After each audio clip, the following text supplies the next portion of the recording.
Thanks for staying with us here on TVC Breakfast. It's now time for us to look at what the papers are reporting.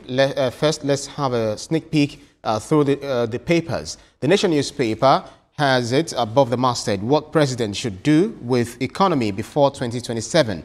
Experts project deliverables in 2 years. And then you see the advertorial celebrating 2 years leadership and progress on the front page of the Nation newspaper. The Guardian newspaper, Ohanaeze, others fault Tinubu's scorecard as APC blames past leaders. The Punch newspaper, midterm review, APC fights back as Labour counters Tinubu's scorecard. And then ruling party rebuttal to defend Tinubu's reforms. The next paper, Blueprint, speaks to the Constitution review. Reps targets December for bills passage. Meet governors, speakers. Nigerian News Direct, federal government issues new executive order to attract new investment, lower costs in upstream sector. Weekend hope. Despite hard times, Naira spray persists at parties. That's according to investigation. We'll try to speak on that in our course of analysis. Daily Trust, Niger flood. Family loses 12 members, over 50 Almajirai missing. Platform Times, exam leak attempt forced WAEC to conduct night papers nationwide. That's according to official. Daily Independent, poultry farmers face mounting losses as demand plummets. And the Sporting Life, we have Nigeria versus Jamaica on Saturday 5 p.m. Confusion as Musa hits Nigeria. Brentford's Frederick called up. Obasoje Uche out. Guys, let's dissect some of the headlines that we have here on the front pages of the newspapers. The first here is the Nation newspaper that speaks the same tune with the Guardian newspaper as well as the Punch newspaper, and are looking at what the president should do with economy before 2027. Experts are giving, they're suggesting what we need to do, but it's the celebration mode is still on. We can see the president as well as one of his supporters, so I would say, where they are having the pleasantries, talking about the things that the president has done in terms of Naira stability and so on and so forth. But others are saying, talking about Ohanaeze NLC, saying that no, we do not agree with the scorecards that have been released by the president. It is expected that opposition in a situation like this will always want to pick those things that Mr. President has not done. Well, as Uncle Sam explained yesterday, there are some things, if you're trying to revamp your economy, there are some things you have to put in place first. It's like you are cooking, so you need to form the base of the meal you're cooking first before you start adding other things. And that's what Mr. President has been doing in the past 2 years, and we're beginning to see the effects. For example, there's competition in the petroleum sector.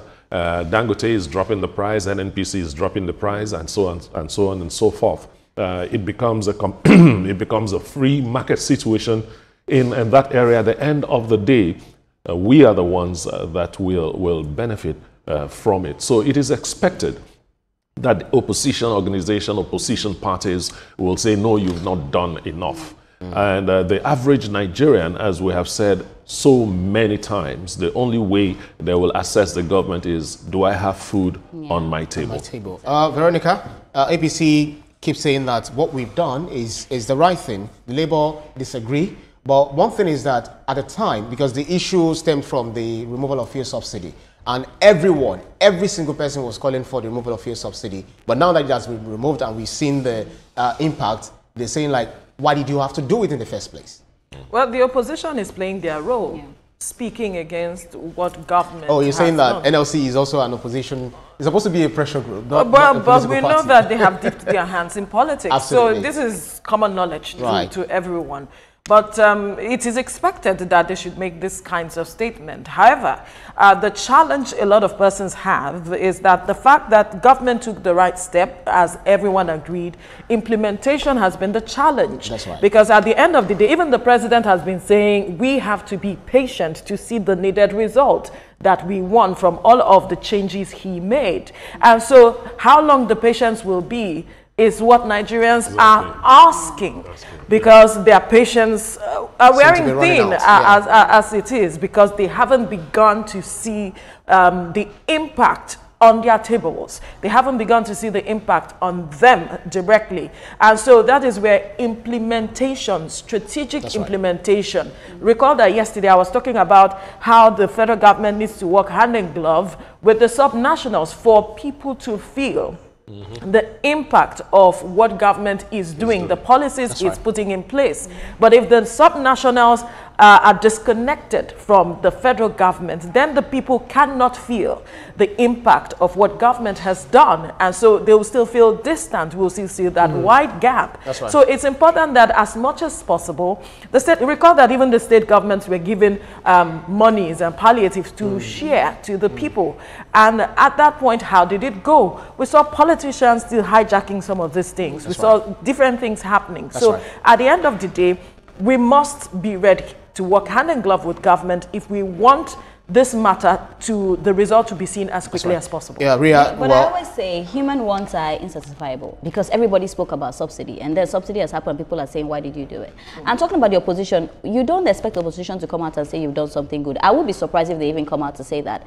And I really agree with what Etoma said. The normal Nigerian will always say the economy or the nothing is happening if they don't have food in the house. But they forget about infrastructure. I saw a sneak peek of the Lagos-Calabar Coastal Way and I'm like, what? I don't know if you saw the pictures. Like they took the picture at night and I'm like, it's so beautiful. So we cannot deny the fact that some things have been done. Some positive things have been done. Maybe we've not done all yet, but there's a step in the right direction. And I feel like we also need to be patient. It's not magic. It's not something that you wake up, oh, Nigeria is totally transformed. It's the best now. These things take time. So far, I would say that some work has been put, more can be done, but let's hope for the best. Let's quickly go at this. Nigerian News Direct says federal government issues new executive order to attract new investment, lower cost of upstream sector. So this is still doing one way or the other. I think allowing them to, it has to do with tax thingy, because one thing is, if you're bringing in investors, if you're doing policies, formulating policies that will help investors to come in, are we so sure? Are we doing the same to ensure that they do not exploit, this leeway that we extend into them? Business is always about risks. You that is calling the businessman to come in, you're taking a risk. The businessman that's coming in is taking a risk.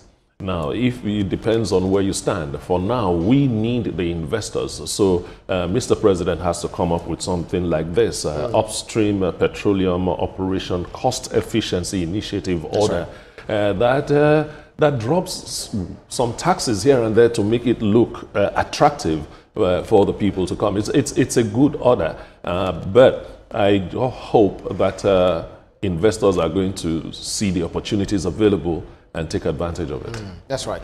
Veronica, let's just move on to Weekend Hope because of our time. If you look at the story here, it says, despite hard times, Naira spray persists at parties. That's according to investigation. Socialites dazzle with cash splash in dollar, euro. Security agents usually mummified, weakened by power of affluence. After Bobrisky, Nigerians await next person for trial. Some will say you will wait, Taya. Everybody has learned their lesson now. Well, not necessarily. We are still seeing some persons spraying money. But the source of their monies have to be verified, because we recall the guy in Enugu that was found out that he was a ritual killer at the end of the day, because there were videos of him spraying money and doing parties and whatever it is he was doing at the end of the day. But talking about people despite the hard times, yes, there are those who are still legitimately making monies, but do you see them spraying money like that? Of course not. I doubt it. Of course not. So it also goes to show that there are those who are now weary of the efforts of the EFCC. Yes, Nigerians like to show off. Give it to Nigerians. We like to show off. But where there are laws, people begin to take caution.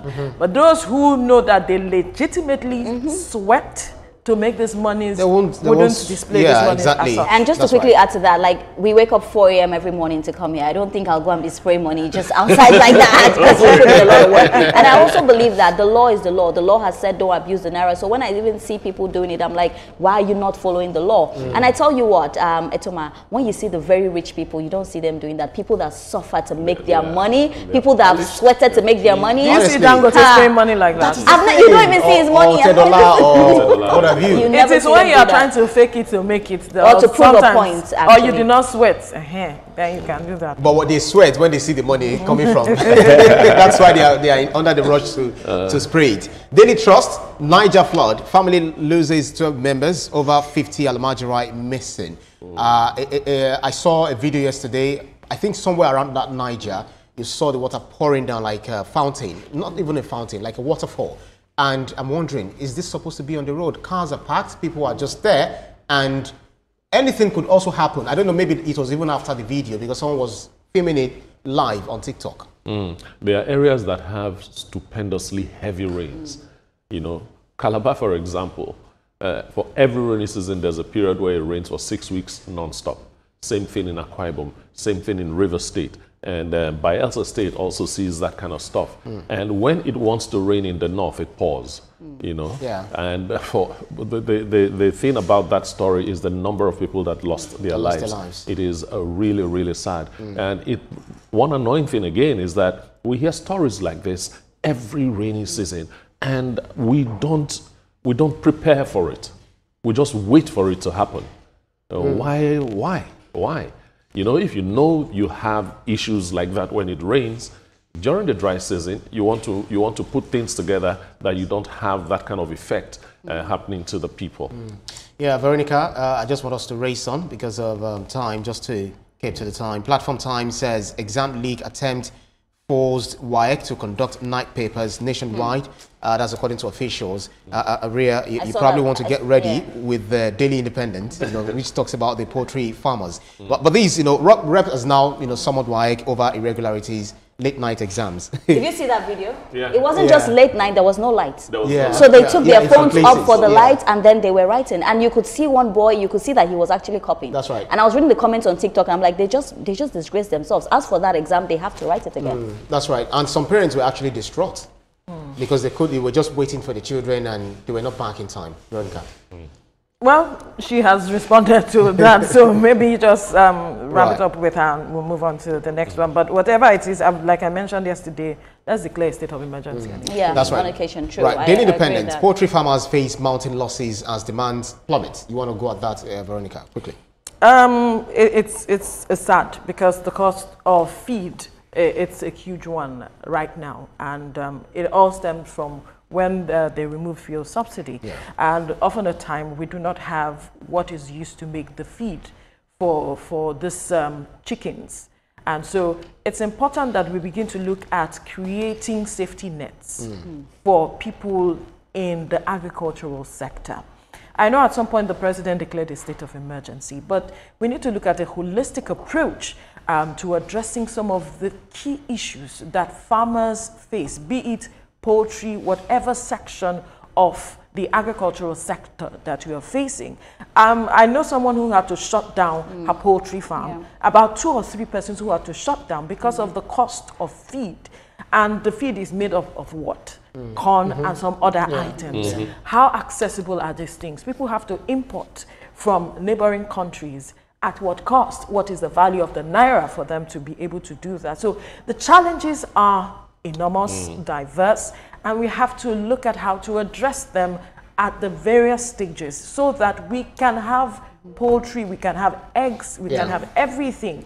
And we need to even start looking at how we can, you know, use the eggshells for different things, industrialize. But if these persons do not have the needed funds, they will run out of business. Atoma. Yeah.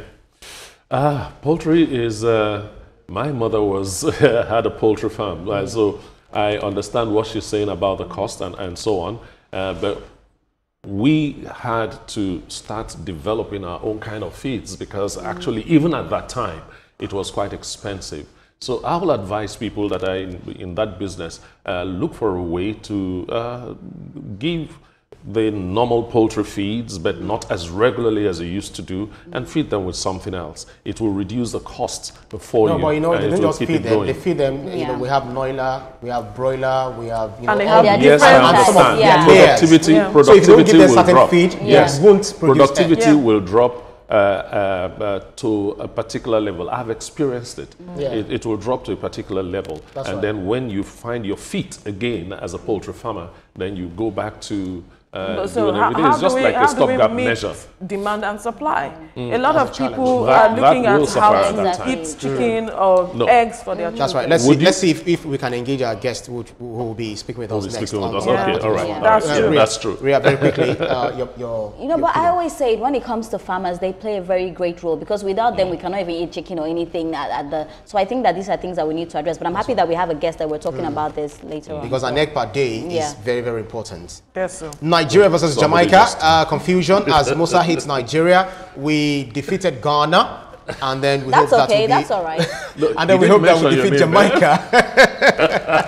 The emphasis was, I don't understand. That's okay. He made it seem like it's just a tie back. It's just a tie back to what happened. That's okay. And we Ghana defeat Jamaica. Amen. We're hoping. I'm hoping so because the way right. they played with Ghana, it was just luck on the end for the Super Eagles. So I believe that they will learn their lessons and see how they can rejig the team and ensure they get the right points. Because they've started so they need to. The Jamaican team is called the Reggae Boys. Those guys are going to dance reggae. Absolutely. Absolutely. With a heavy feedback. All right then. Okay, guys, thank you. This time with us here on TVC Breakfast.